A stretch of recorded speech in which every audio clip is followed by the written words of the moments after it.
এক রাতে আমি এবং আমার শাশুড়ি একসঙ্গে বসে চা খাচ্ছিলাম। সন্ধ্যার নরম আলো ঘরটিকে উজ্জ্বল করে রেখেছিল, আর বাইরে সন্ধ্যার নিস্তব্ধতা ছিল। হঠাৎ আমার শাশুড়ি এক অদ্ভুত কথা বললেন, তুমি জানো না, তোমার শ্বশুর এক সময় আমার জীবন বাঁচিয়েছিল, কিন্তু তিনি কখনো সেটা বলেননি। আমি অবাক হয়ে তার দিকে তাকালাম। আমার তো বিশ্বাসই হচ্ছিল না। শাশুড়ি, যিনি সবসময় হাসি খুশি, মমতাময় এবং অত্যন্ত সহানুভূতিশীল, এমন কথা বলছেন। আর শ্বশুর, যাকে আমি জানি একজন অত্যন্ত শান্ত, সাধারণ, নিরীহ মানুষ হিসেবে, কিভাবে এমন কিছু করতে পারেন? কিভাবে তিনি কখনো এমন একটা কীর্তি করেন এবং সেটাও সবাইকে অজানা রেখে দেন? আমি তখন কিছুই বললাম না, শুধু চুপ করে তার দিকে তাকিয়ে রইলাম।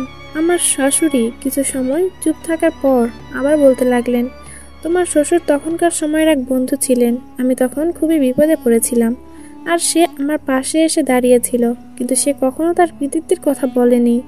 বরং যখন আমি তাকে ধন্যবাদ জানাতে চাইতাম, তখন সে শুধু হাসতো আর বলতো, এটা তো আমার কাজ, আমি কিছুই করিনি। এখন আমি আরও বেশি আগ্রহী হয়ে পড়লাম। কিন্তু কি ঘটেছিল? কেন সে এমন বলেছিল? আমি অবাক হয়ে জিজ্ঞেস করলাম। শাশুড়ি তখন এক দীর্ঘ নিঃশ্বাস নিলেন। তার চোখে যেন কিছু পুরনো স্মৃতি ঘুরতে লাগলো। তিনি বললেন, তখন আমরা যুবক ছিলাম। একদিন খুব একটা গুরুত্বপূর্ণ অনুষ্ঠানে অংশ নিতে গিয়ে আমাদের জীবনে এক ভয়াবহ দুর্ঘটনা ঘটে। সে সময় আমি আর আমার বন্ধু, মানে তোমার শ্বশুর, একসঙ্গে ওই অনুষ্ঠানে গিয়েছিলাম। রাত হয়ে গিয়েছিল। ফেরার পথে আমাদের গাড়ি নিয়ন্ত্রণ হারিয়ে এক গভীর খাদে পড়ে যায়। ঘটনাটি এত দ্রুত ঘটেছিল যে আমি কিছুই বুঝতে পারিনি। আমি গাড়ির ভেতর আটকে পড়ি। আমার হাত একেবারে বাঁধা হয়ে যায় এবং আমি প্রায় শ্বাস নিতে পারছিলাম না। চারপাশে অন্ধকার ছিল, আর আমি জানতাম না কি হবে। শুধু মনে হচ্ছিল এই পৃথিবী থেকে চলে যেতে হবে।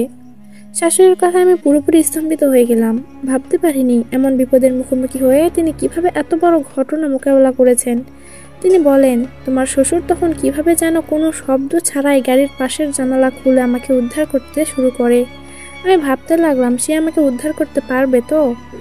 সে যখন আমার হাত ছাড়িয়ে আমাকে বের করতে সাহায্য করছিল, তখন দেখি তার শরীরেও রক্ত পড়ছে, কিন্তু সে কিছু বলছে না, শুধু আমাকে শান্ত করে বলছিল, তুমি ঠিক আছো, কিছু হবে না।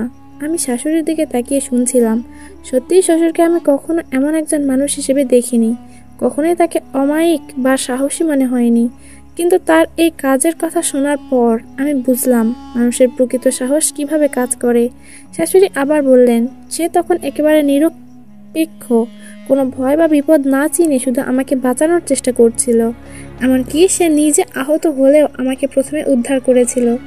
আমি আর এক মুহূর্তের জন্য চুপ থাকতে পারলাম না। তাহলে শ্বশুর কেন কখনো আমাদের কাছে এই কথা বলেনি? শাশুড়ি তখন একটু হাসলেন। তার চোখে কিছু এক ধরনের দুঃখ ও প্রশান্তি মিশেছিল। শ্বশুর বলতেন, এটা তো সবার দায়িত্ব। তার কাছে কোনো কৃতিত্ব নেওয়া বা গল্প শোনানো ছিল না। সে মনে করত তার কাছে এটি কোনো বিশেষ ঘটনা ছিল না, এটা শুধু মানুষের একে অপরকে সাহায্য করার কাজ ছিল। কিন্তু আমি জানি সে যেটা করেছে সেটি জীবনের সবচাইতে সাহসী কাজ ছিল। এই কথা শুনে আমার ভিতর একটা অদ্ভুত অনুভূতি সৃষ্টি হলো। কেন শ্বশুর এমন একজন ঘটনা, যেটি তার জীবনের সবচেয়ে বড় কাজ ছিল, সেটি কখনো বলেননি? কেন তিনি নিজেকে সবার কাছে এত নিরহংকার ভাবে প্রকাশ করেছিলেন? আমি তখন বুঝলাম এই নিরহংকারতা এবং সহানুভূতির একটি গভীর কারণ ছিল। তার জীবনের সবথেকে গুরুত্বপূর্ণ কাজগুলো কখনো প্রকাশিত হয় না, তবে সেই কাজগুলো মানুষের মনকে এক গভীরভাবে ছুঁয়ে যায়, যা ভাষায় প্রকাশ করা যায় না। পরদিন সকালে আমি শ্বশুরের কাছে গিয়ে এই ঘটনার সম্পর্কে জানতে চাইলাম। তিনি একদমই অবাক হয়ে আমার দিকে তাকালেন। কি কথা বলছো? আমি তো কিছুই করিনি। তুমি তো জানো আমি শুধু তোমাদের পাশে ছিলাম।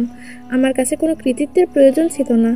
তার এমন সহজ সরল উত্তর শুনে আমি যেন আরও অবাক হয়ে গেলাম। এই মানুষটি, যিনি নিজের জীবনকে এত ছোট করে দেখেন, যিনি নিজের কাজগুলো কখনোই বিশেষ কিছু মনে করেন না, তার কাছে এটি কিছুই ছিল না। কিন্তু তার এই ভাবনা আমাকে এক নতুন দৃষ্টিভঙ্গি দিয়েছিল। শাশুড়ি যখন সেই ঘটনার কথা বলেছিলেন, তখন আমি অনুভব করলাম জীবন কখনো কখনো এমন কিছু মুহূর্তে ফেঁসে যায় যেখানে মানুষ নিজের জীবন বা নিজের কৃতিত্বের কোনো প্রমাণ চায় না।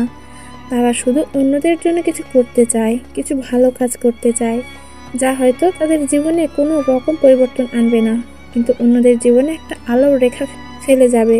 আজ যখন আমি শ্বশুর শাশুড়ির দিকে তাকাই, তখন তাদের সম্পর্ককে এক নতুন দৃষ্টিতে দেখি। তাদের মধ্যে যে একটি গভীর সম্পর্ক আছে, তা শুধুমাত্র ভালোবাসা নয়, বরং পরস্পরের প্রতি শ্রদ্ধা, সহানুভূতি এবং একে অপরকে বোঝার জন্য নিরন্তর চেষ্টার ফল।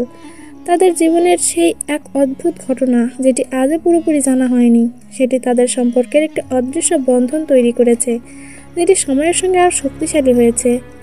আজও আমি যখন তাদের সম্পর্কে ভাবি, মনে হয় তারা শুধু স্বামী স্ত্রী নয়, তারা একে অপরের জীবনে একজন গভীর বন্ধু, একজন সহযাত্রী, একজন জীবনসঙ্গী।